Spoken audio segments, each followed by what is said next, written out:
बिस्मिल्लाहिर्रहमानिर्रहीम। Lecture number 20 है, spectrum of hydrogen atom है। लास्ट टॉपिक को ही कंटिन्यू करते हैं। एटॉमिक स्पेक्ट्रम है, fingerprint of an atom. Fingerprint in spectrum को क्यों कहा जाता है कि हर एलिमेंट का स्पेक्ट्रम दूसरे एलिमेंट से डिफरेंट होता है। जिस तरह एक इंसान के फिंगरप्रिंट दूसरे इंसान से मुख्तलिफ होते हैं, इसी तरह स्पेक्ट्रम भी हर एलिमेंट्स के दूसरे एलिमेंट से डिफरेंट होंगे।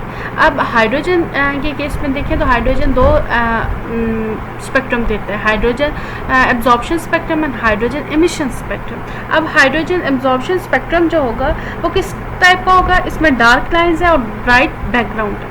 और एमिशन के केस में क्या होगा, डार्क बैकग्राउंड है और ब्राइट लाइंस है। मीन्स के जिस वक्त इलेक्ट्रॉन ने एनर्जी एब्जॉर्ब किया हायर लेवल पे, तो ये जो मिसिंग लाइन है इन वेव नंबर की रेडिएशन को एब्जॉर्ब किया है, तब वो हायर लेवल पे किया है। ठीक है, इसी तरह हाइड्रोजन एमिशन के केस में इमिट किस वक्त करेगा, जिस वक्त वो एक्साइटेड स्टेट में होगा, और जिस वक्त वो डी एक्साइटेड से डी एक्साइटेड स्टेट में आता है तो कुछ रेडिएशन को वो इमिट करता है। तो वो इमिट जो रेडिएशन वो इमिट कर रहा है, वो ये जो दो लाइंस नज़र आ रही है, मीन्स के इस वेवलेंथ की रेडिएशन को वो इमिट कर रहा है। ठीक है, एक चीज़ जो आपने यहाँ पे नोट की होगी कि जो लाइंस एब्जॉर्प्शन के केस में नज़र नहीं आ रही, वो हाइड्रोजन एमिशन में वो अपीयर हो रही है। ठीक है, अब कार्बन के केस में भी देखिए, कार्बन एब्जॉर्प्शन और एमिशन का स्पेक्ट्रम नज़र आ रहा है। ठीक है, जो एब्जॉर्प्शन का स्पेक्ट्रम होता है वो कॉन्टीन्यूस स्पेक्ट्रम होता है।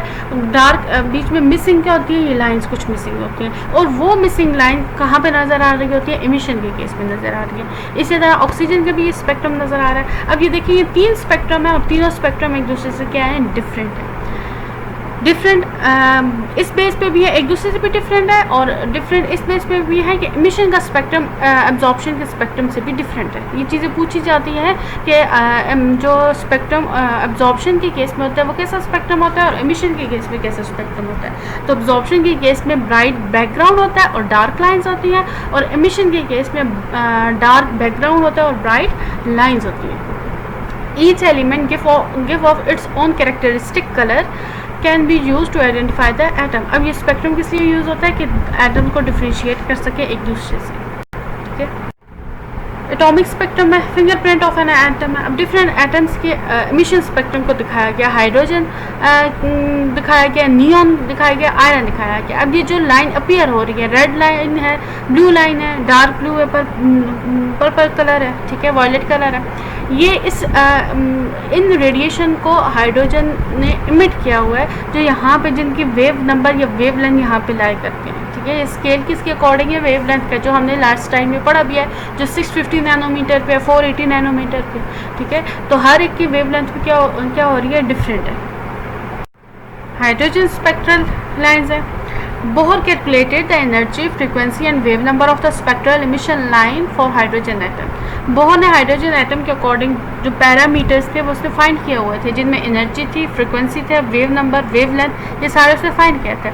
अब वेव नंबर किसी का भी आपने फाइंड अगर करना हो तो आपने क्या करना है, इस फॉर्मूले में वैल्यूज पुट करनी है, जो क्या है, wave number is equal to R into 1/n1 square minus 1/n2 का स्क्वायर। आर क्या है, रेडबर्ग कांस्टेंट, जिसकी वैल्यू क्या थी 1.09678 × 10⁻⁷ The wave number of different spectral lines can be calculated corresponding the value of n1 and n2।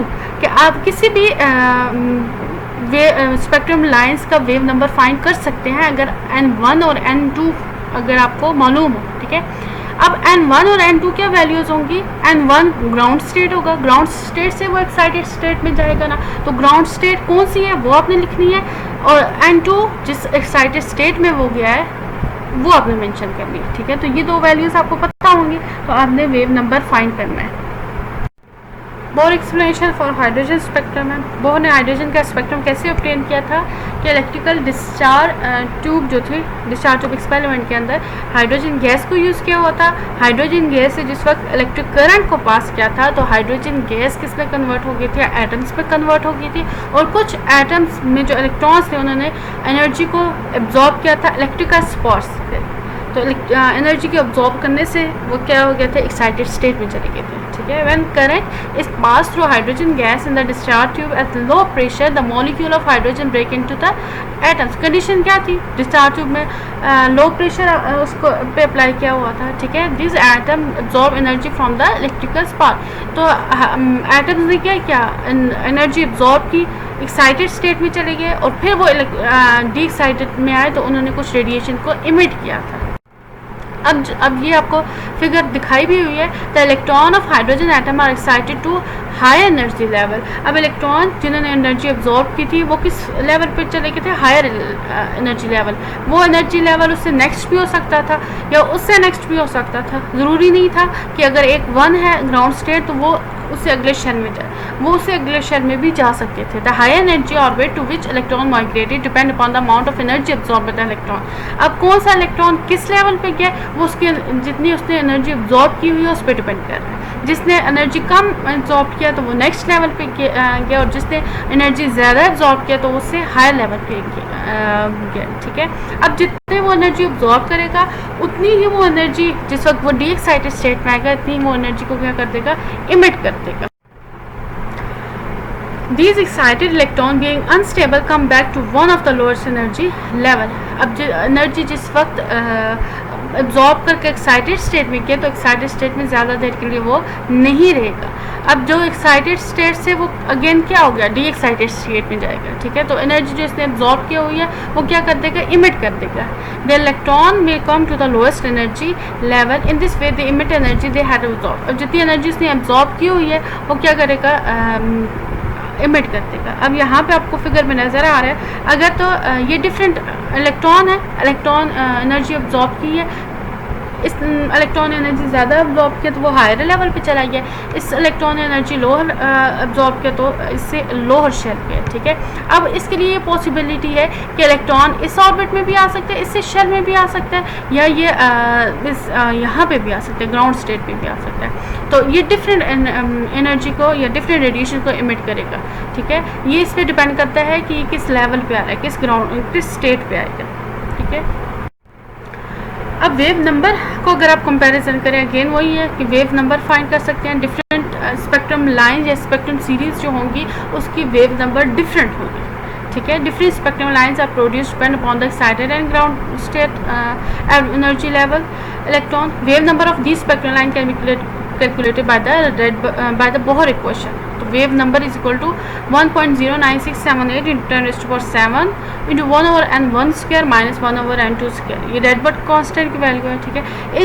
इस फॉर्मूले से find कर सकते हैं किसी भी स्पेक्ट्रल लाइंस के वेव नंबर को फाइंड कर सकते हैं। इसको हम लोग देखते भी है। अब इस वैल्यू पे डिपेंड करते हुए डिफरेंट सीरीज ऑब्टेन हुई है, उसको हम 1 by 1 स्टडी करते हैं। सबसे पहले कौन सी है, लेमन सीरीज है, ठीक है। The spectral lines in the Lyman series are explain by considering that electron fall back to n is equal to 1 from higher level. अब लेमन सीरीज किस वक्त ऑब्टेन होगी, जिस वक्त इलेक्ट्रॉन फर्स्ट शेल में होगा, ठीक है।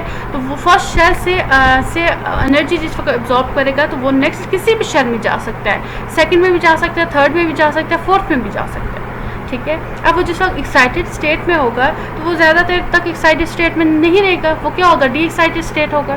तो डी एक्साइटेड स्टेट में जिस वक्त आएगा तो एनर्जी को वो इमिट कर देगा। अब एनर्जी डिपेंड करती है वो किस लेवल या किस लेवल से आ रहा है, ठीक है। रेडिएशन जो इमिट करेगा वो डिपेंड कर रहा है वो किस स्टेट से आ रहा है, क्योंकि आप कह रहे हो कि ग्राउंड स्टेट उसके लिए क्या है, n इज इक्वल टू 1 है, तो उससे अगला शेल क्या लेवल क्या आ जाएगा, वो इलेक्ट्रॉन सेकंड में भी जा सकता है, थर्ड में भी जा सकता है, फोर्थ में भी जा सकता है। अब सेकंड से जिस वक्त वो ग्राउंड स्टेट में आएगा, फर्स्ट स्टेट में आएगा, वो डिफरेंट इमिट करेगा। थर्ड से वो जिस वक्त फर्स्ट में आएगा तो वो डिफरेंट इमिट करेगा, ठीक है, रेडिएशन को। इसी तरह फोर्थ से आएगा तो उसकी रेडिएशन डिफरेंट होगी। तो आपने इन वैल्यूज़ को फॉर्मूले में डालना है, तो वो जो सीरीज़ ऑब्टेन होगी उसको आप क्या कहते हैं, लेमन सीरीज। लेमन सीरीज़ के लिए क्या फार्मूला है, wave number is equal to 1.09678 into 10 raised to power 7 1 over n1 का स्क्वायर। n1 कौन सा होगा, फर्स्ट शेल है तो अब फर्स्ट 1 का स्क्वायर लिख देंगे, माइनस n2 कुछ भी हो सकता है, ठीक है। वो जिस एक्साइटेड स्टेट से आएगा वो उस पर डिपेंड करता है, वो सेकंड भी हो सकता है, थर्ड भी हो सकता है, फोर्थ भी हो सकता है, एंड सो ऑन भी हो सकता है, ठीक है। यहाँ पे इसकी वैल्यूज़ पुट करेंगे। अब ये डिफरेंट वैल्यूज़ आ रही हैं, ठीक है। अब लेमन सीरीज़ के लिए फर्स्ट वन क्या n इज इक्वल टू 1 कि लेमन सीरीज़ कहाँ पे लाइक करेंगे, जहाँ पे n की वैल्यू 1 आएगी। अब एक्साइटेड हो गए n 2 पे भी जा सकते हैं, 3 पे भी, 4 पे भी एंड सो ऑन, ठीक है। अब जिस वक्त वो n 1 होगा, n तो सब इक्वेशन में 1 ही रहेगा, ठीक है। n2 डिफरेंट हो सकता है, n2 सेकंड भी हो सकता है, सेकंड शेल से आ सकती है एनर्जी, थर्ड से भी वो डी एक्साइटेड स्टेट में जा सकता है, फोर्थ से भी जा सकते हो, इन्फिनिटी कोई भी हो सकता है, ठीक है। उनकी वैल्यूज पुट की है। फॉर एग्जांपल अगर n1 है और n2 के अगर 2 वैल्यूज पुट करते हैं तो आपके पास क्या वैल्यू आती है, 82.26 × 10⁵ मीटर आती है, ठीक है। कि इस वेव नंबर के रेडिएशन को वो एब्जॉर्ब करता है जिस वक्त वो इमिट करता है जिस वक्त वो डी एक्साइटेड स्टेट में आता है, ठीक है। इसी तरह इस सीरीज़ को क्या कहते हैं, लेमन सीरीज, जिसमें ग्राउंड स्टेट क्या होगी, n इज इक्वल टू 1 होगी। 5 सीरीज ऑब्टेन हुई है। नंबर 1 है लेमन सीरीज, नेक्स्ट है बाल्मर सीरीज। अब इसमें डिफरेंस क्या है कि सिर्फ ग्राउंड स्टेट का डिफरेंट होगा। In this series the electron fall back to n is equal to 2। यहाँ पे ग्राउंड स्टेट क्या आ जाएगी, n इज इक्वल टू 2। तो n1 आपके पास क्या आ गया, 2 आ गया, और n2 कुछ भी हो सकता है, वो उससे हायर हो सकता है, लोअर नहीं हो सकता, क्योंकि इमिट हो रहा है। तो इमिट में हायर लेवल से वो लो पे आ गया तो इमिट करेगा। तो n2 क्या हो सकता है, 3, 4, 5, 6 एंड सो ऑन। तो ये इससे आप जो फॉर्मूले से वेव नंबर फाइंड करोगे वो कौन सी सीरीज़ पे लाई करेगी, बाल्मर सीरीज़ पे लाई करेगी, ठीक है।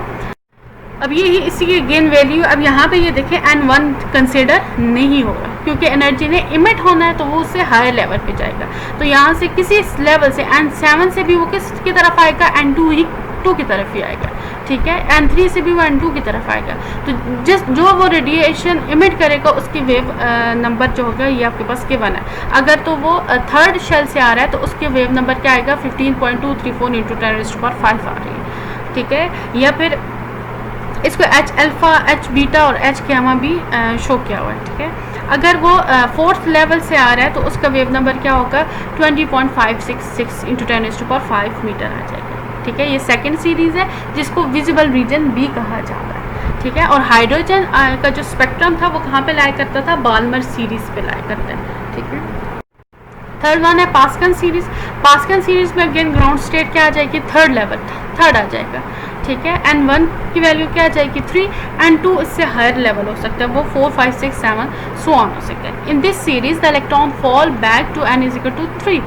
तो इलेक्ट्रॉन कहाँ पे जंप करेगा, n इज इक्वल टू 3, ठीक है।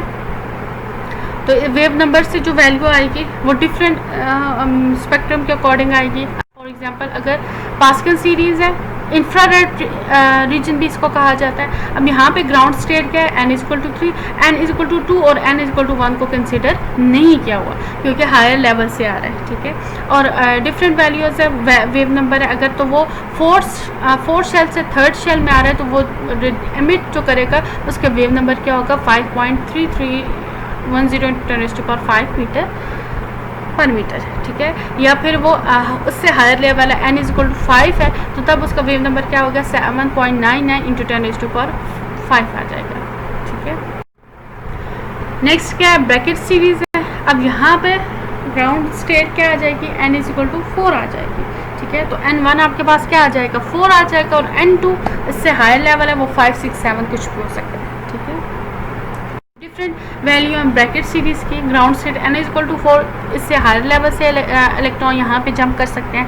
वैल्यूज़ हैं, अगर तो वो फिफ्थ शेल से आ रहे हैं तो उसकी वैल्यू क्या आ जाएगी, 2.45 × 10⁵ पर मीटर, ठीक है। अब वेव नंबर का ये होगा। अगर वो 6 से आ रहा है तो उसका वेव नंबर क्या आ जाएगा, 3.808 × 10⁵ पर metre and so on. Brackett series है। लास्ट वन कौन सी है, पफन सीरीज़ है, जिसमें ग्राउंड स्टेट n की वैल्यू क्या आ जाएगी, 5 आ जाएगी, ठीक है। वो 5 शेल में आएगा किसी भी हाई शेल से, n1 की वैल्यू 5 आ जाएगी, n2 की वैल्यू क्या आ जाएगी, 6 और 7 एंड सो ऑन आ जाएगी, ठीक है। इसी तरह इसकी वेव नंबर आप फाइंड कर। इसकी वेव नंबर की वैल्यूज बताई हुई है। N1 का हो जाएगा 5 है, N2 को इससे higher level 6, 7 and so on है, ठीक है। अगर 6 शेल से वो 5 शेल में इलेक्ट्रॉन जंप कर रहा है तो उसका वेव नंबर क्या होगा, रेडिएशन जो इमिट कर रहा है तो वेव नंबर क्या होगा 1.340 × 10⁵ आ गया, ठीक है। और उससे अगर हायर लेवल है 7 है तो उसकी वैल्यू क्या आ जाएगी 2.148 × 10⁵ एंड सो ऑन, ठीक है। अब ये लास्ट में सारे सीरीज़ की एक समरी बताई हुई है। लेमन सीरीज है जिसमें n की वैल्यू क्या है 1 है, ठीक है। ग्राउंड स्टेट 1 है। किसी भी हायर शेल से ये किस में आएगा फर्स्ट में, तो यहाँ पे जो रेडिएशन इमिट करेगी उसके जो वैल्यू होगी वो लेमन सीरीज़ पे लाई करेगी, ठीक है। n=2 है, बाल्मर सीरीज है ग्राउंड स्टेट, तो हायर लेवल कुछ भी हो सकता है। n=3 होगा तो वो कौन सी है, पास्कल सीरीज़ है। n=4 है, ब्रैकेट सीरीज़ है। n=5 है तो वो पफेंट सीरीज़ है, ठीक है। ये सारी सीरीज़ जो है इसकी समरी बताई हुई है। अब हाइड्रोजन स्पेक्ट्रम जो आपने स्टडी किया वो कहाँ पे लाई कर रहा था, उसका वेव नंबर कहाँ पे लाई कर रहा था, बाल्मर सीरीज़ पे लाई कर रहा था, ठीक है। उसकी वेव नंबर आपने मेंशन किया होता है। आज के लिए इतना काफ़ी, इसको अच्छी तरीके से आपने रिवाइज़ करना है। Thank you.